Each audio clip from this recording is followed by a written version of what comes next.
இறைமொழி பேசுதே. விவிலியம் காட்டும் வாழ்க்கை பாடம். நாள் 7.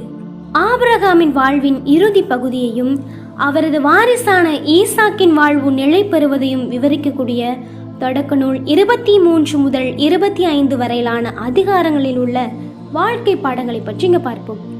முதலாவது, உறவுகளுக்கு கொடுக்கும் மரியாதை. அதிகாரம் 23 சாராளின் மரணம் பற்றிய செய்தியை எடுத்துரைக்கின்றது. தன்னுடன் வாழ்நாள் முழுவதும் விசுவாச பயணத்தில் துணையாக இருந்த சாராள் இறந்தபோது ஆபிரகாம் அவருக்கு உரிய மரியாதையை செய்ய விரும்பினாரு. அந்நிய நாட்டில் புலம்பெயர்ந்து வாழ்ந்தாலும் இலவசமாக கிடைத்த நிலத்தை ஏற்க மறுத்து முழு விலை கொடுத்து ஒரு நிலத்தை வாங்கி தன்னுடைய மனைவி சாராவை அடக்கம் செஞ்சாரு. நம்முடன் வாழ்ந்தவர்களின் அன்பையும் தியாகத்தையும் அவர்கள் மறைந்த பிறகும் நாம போற்ற வேண்டும். உறவுகளுக்கு செய்யக்கூடிய இறுதி மரியாதையில கூட நேர்மையும் கௌரவமும் இருக்க வேண்டும் என்பதை தான் இது எடுத்துரைக்கின்றது. இரண்டாவது, பொறுப்பை ஒப்படைத்தல் மற்றும் இறைவழி நடத்துதல். அதிகாரம் 24 ஈசாக்கிற்கு பெண் தேடுதல் பற்றிய நிகழ்வை எடுத்துரைக்கின்றது. தன்னுடைய மகன் ஈசாக்கிற்கு தன் சொந்த இனத்திலேயே பெண் தேட தன்னுடைய நம்பிக்கைக்குரிய ஊழியனை ஆபிரகாம் அனுப்பினாரு. அந்த ஊழியர் புறப்படும் போது ஆண்டவர் தம் தூதரை உனக்கு முன்னால் அனுப்புவார் என்று ஆபிரகாம் ஊழியரை பார்த்து ஆசீர்வதித்தாரு. நம்முடைய குடும்பத்தினுடைய முக்கிய முடிவுகளை எடுக்கும்போது நம்முடைய சொந்த விருப்பங்களை எல்லாம் விட இறைவனினுடைய திருவுளத்திற்கு தான் முதலிடம் கொடுக்க வேண்டும்.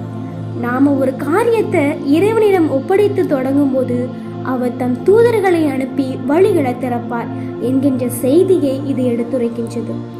மூன்றாவது, அடையாளங்களை அடையாளம் காணுதல். அதிகாரம் 24 ரெபெக்காவினுடைய கனிவு உள்ளத்தை பற்றி எடுத்துரைக்கின்றது.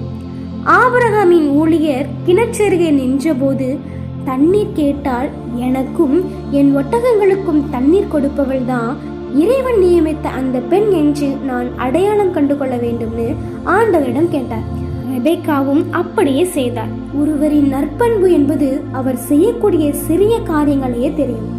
பிறருக்கு உதவக்கூடிய மனப்பான்மை மற்றும் கடமையையும் தாண்டி செய்யக்கூடிய சேவை ஆகியவை ஒருவரை உயர்ந்த இடத்துல வைக்கும். வாழ்க்கை துணையை தேர்ந்தெடுப்பதுல அழகை விட பண்புதான் முக்கியம் என்பதை இது எடுத்துரைக்கின்றது. நான்காவது, வாழ்வை நிறைவு செய்தல். அதிகாரம் 25 ஆபிரகாமினுடைய மரண நிகழ்வை பற்றி எடுத்துரைக்கின்றது. ஆபிரகாம் 175 ஆண்டுகள் வாழ்ந்து நல்ல ஒரு முதிர் வயதுல இறைவனடி சேர்ந்தாரு. அவர் இறந்தபோது அவரது மகன்களான ஈசாக்கும் இஸ்மையிலும் இருவரும் இணைந்து அவர் அடக்கம் செஞ்சாங்க. ஒரு மனிதன் இறைவனின் பாதையில் நடக்கும்போது அவனது முடிவு அமைதியாகவும் நிறைவாகவும் இருக்கும். முரண்பாடுகள் இருந்தாலும் மரணம் போன்ற நேரங்களில் குடும்ப ஒற்றுமை அவசியம் என்பதுதான் இதை எடுத்து காட்டுகின்றது. ஐந்தாவது, வாரிசுரிமை மற்றும் இறை திட்டம். அதிகாரம் 25 ஏசா மற்றும் யாக்கோபு பற்றிய நிகழ்வை எடுத்துரைக்கின்றது. ஈசாக்கின் மகன்களான ஏசா மற்றும் யாக்கோபு பிறந்தாங்க. ஏசா தன்னுடைய பசியை ஆற்றுவதற்காக ஒரு கோப்பை கூழுக்காக தன்னுடைய தலைமகன் உரிமையவே விட்டுட்டாரு. தற்காலிகமான உடல் தேவைகளுக்காகவும் சிற்றின்பங்களுக்காகவும் நம்முடைய நிலையான ஆசீர்வாதங்களை இழந்து விடக்கூடாது. எது முக்கியம் என்பதை தீர்மானிக்கக்கூடிய விவேகம் நமக்கு தேவை என்பதுதான் இது எடுத்து காட்டுகின்றது. இந்த அதிகாரங்கள் நமக்கு சொல்லும் செய்திகள் என்னவென்றால், உறவுகளை எல்லாம் மதித்து நடக்க வேண்டும். இறைவனின் வழி நடத்துதலை நம்ம தேட வேண்டும். கனிவான பண்புகளை வளர்த்து கொள்ள வேண்டும். ஆவிக்குரிய ஆசீர்வாதங்களை அற்பமானவற்றுக்காக நம்ம ஒருபோதும் இழந்துவிடக்கூடாது என்பதை தான் இது நமக்கு எடுத்து காட்டுகின்றது என்கின்ற சிந்தனைகளை நம் உள்ளத்தின் ஆழத்தில் இருத்தி இந்த நாளை தொடர்வோம். நன்றி.